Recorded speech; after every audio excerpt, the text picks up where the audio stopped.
Karon guys, kini atong istorya kini alang sa mga Kristohanon nga nagapadayon sa pagpakasala sikreto o doon na sila mga hidden sin sa ilang kinabuhi. So, welcome sa ato ang mga sambingay sa Kristohanon nga daghan kang mapulot nga mga moral lesson.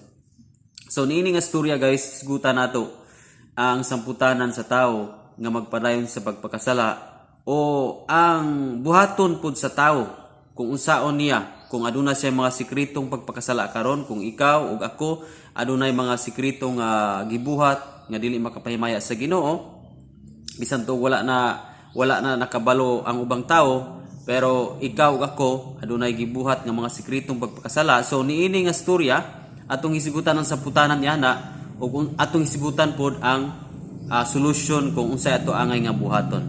Okay? So, diha sa Bible, daghan po kayo nakaagi og mga inana nga klase nga mga sikretong pagpakasala. Usa na si David.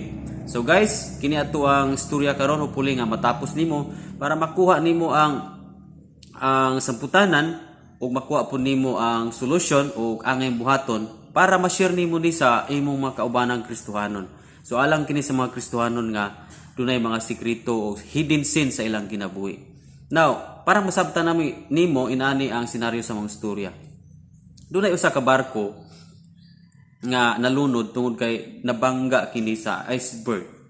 Unya kining kumpanya sa mga barko dili sila makatuo tungod kay kining kapitan sa barko o kini bang nag-drive sa maong piloto sa barko, nakabalo sila nga grabe to siya ka maalamon o grabe ka expert sa pag-drive sa maong dako nga barko. So moto nga ilang gisusi kung unsa jud hinungdan nganumang nabangga ang dakong barko sa iceberg. So kay nalunod maning barko, ila kining gipadal-an og mga diver. So dagha mga diver nga ni salom dito aron nga susihon kung unsa jud unsay nakaingon nganong nalunod tong maong barko. So, sadyang nakaabot na sila sa barko sa ilalom, gisusi nila dito ang kumpas. Kay kining kumpas, mao mong gini ang silbi gabayan nga tan-awon sa piloto sa barko o kaning kapitan sa barko kung asa paingon. So, kaning kumpas, mo ni ang silbi magtug-an kung asa ang ruta o asa ang direksyon sa maong barko nga mao'y sundon sa piloto o kapitan. So karon gikuha nila ning kumpas nga nailalom didto diha sa dakong box. So gidala nila ni o paingon sa babaw o gisusi nila kung unsay nahitabo sa mga kumpas. So karon nasusi nila nga ang kumpas de sa barko aduna di ay nakalipit nga gamay nga putaw. Gamay nga putaw nga nakalipit sa ilalom sa kumpas nga katong iyang aro dili na siya mo adto sa iyang direction nga pwede nga subayon sa piloto tungod kay naay nakabangil nga putaw nga gamay. So sadyang giukab nila nakaana sila nga mao di hinungdan nga ang barko nabangga ug nalunod tungod kay wala na musubay sa iyahang direction tungod kay ang kumpas dunay nakabangil. So syempre ang piloto o kapitan katumay tan-awon tong kumpas unya ang aro mao mo ilang tan-awon og direction nga subayon. So ang hitabo gisubay nila ang direction sa aro, wa sila kabalo nga nabangilan na di ay og putaw. So kay nabangilan magputaw unya dili naman mo irog tong aro, ang ending nabangga sa iceberg ug nalunod ang maong barko.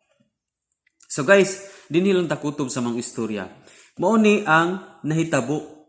Kining maong sambingay, inani pud ang nahitabo sa mga Kristohanon nga adunay mga sikreto nga bisan og ginagbay nga mga kasala. Abi nimo ang sala sama na sa puthaw nga sa sambingay nato nga nakabangil sa maong kumpas. Kini manggong sala mao ni siya silbi mo bangil mo balabag nga imbes ang atong direction sa pag-alagad sa Ginoo straight sa kamatuoran, magsubay tas kamatuoran, pero kining mga sikretong pagpakasala, mga hidden sin, usa ni siya makabangil nga sa unahan sa atong kinabuhi adunay dili mayong samputanan.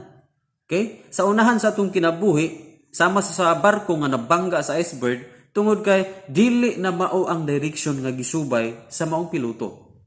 Di ba? So, inana usab mahitabo sa atong kinabuhing Kristohanon.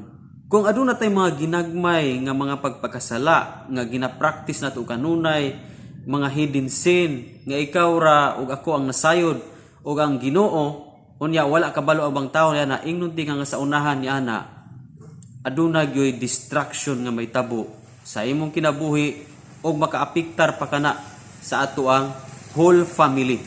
Muna nga susama sa maong sambingay, okay? Nabangilan ang maong kumpas. Okay?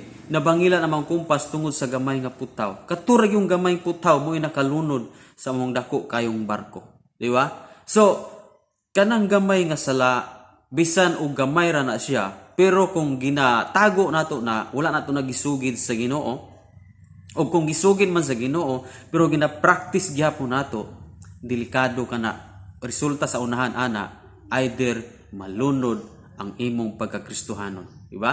Either mawala ka sa kadasig, either ang imuhang pagpangalagad, mawad-an gyud ka og gana tungod sa mga ginagmay nga mga hidden sin, mga sikretong pagpakasala nga dili makapahimaya sa Ginoo. Matud pa sa Proverbs 28 verse 13, kung taguan nimo ang imong mga sala, dili gayud ka mulampos sa kinabuhi. Niyon siya, busa isugid kini og paghinulsol kay kaluy-an ka sa Dios. Kining maong bersikulo naghisgot kini nga dili gyud ta mulampos. Okay? Wa gyud tay saktong direksyon sa atong kinabuhing Kristohanon kung aduna tay mga gipangtaguan nga sala. Ang giingon diha sa maong bersikulo, isugid ka na unya paghinulsol kay kaluy-an ka sa Dios. Abi ni mo igsoon, even si David diha sa Bible nakahimo nining gitawag og secret sin. Nasayon na ta sa life ni David nga aduna siya sikrito tungod sa iyahang gugma dito ni Batseba, di ba? So katong sikrito niyang gibuhat tungod kay nakahimo siya nakakumit sa adultery ni atong Batseba. So iya tong gitago pero gi-expose sa Ginoo. Gi-expose ang binuhatan ni David. Okay? Ang hitabo dako kayong kagunob o distraction sa gingharian ni David. Na divide ang dumalahan ni David, na divide after ni ana ang iyang mga anak. Grabe ang mga panghitabo, grabing distraction. Okay? Grabe, nagdala pa og kagulanan, nagdala pa og luha sa iyang kinabuhi sa dihang ang anak nilang Batseba namatay kay bisag usa og puasa ni David, nagpatulo og luha, nagsulot siya og sako pagpuasa pero wa gud say nahimo. Nganuman silbi consequence to siya sa iyang sikrito nga mga gibuhat nga sala. Pero si David wala diha kutob.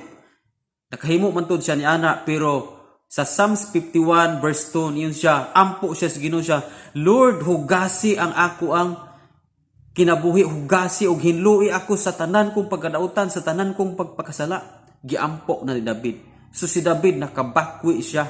Nganuman gikaluy-an siya sa Dios o gitawag si David og a man after God's own heart. Although si David nakahimo siya og sikretong pagpakasala, pero aduna say heart nga musugid sa iyang sala sa Ginoo og naghinulsol siya, gikaluy-an siya sa Ginoo. So kung ikaw karon sa Kristohanon aduna kay gipangbuhat nga mga sikretong pagpakasala, mga hidden sin nga ikaw ra ang nasayod, wala kabalo ang uban, pero inunti ka dili ka pwede nga magstay dihang dapita. Kinahanglan nga isugid nimo sa Ginoo na o kinahanglan hinulsulan nimo na kay kaluy-an ka sa Ginoo. Si David gikaluy-an bisan nakaagi sa ni ana. Dili pa ulahi ang tanan, guys, ang atong kinabuhi namang gipanahon nga masipya ta.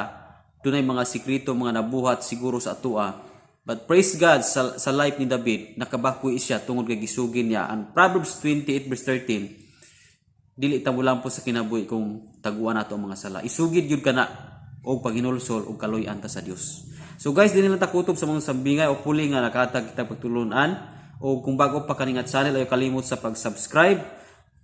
Pwede po kang mutan-aon ni nga video guys. I-click lang rikta, muplera ni. Daghan po kang makatunan. Glory to God. God bless.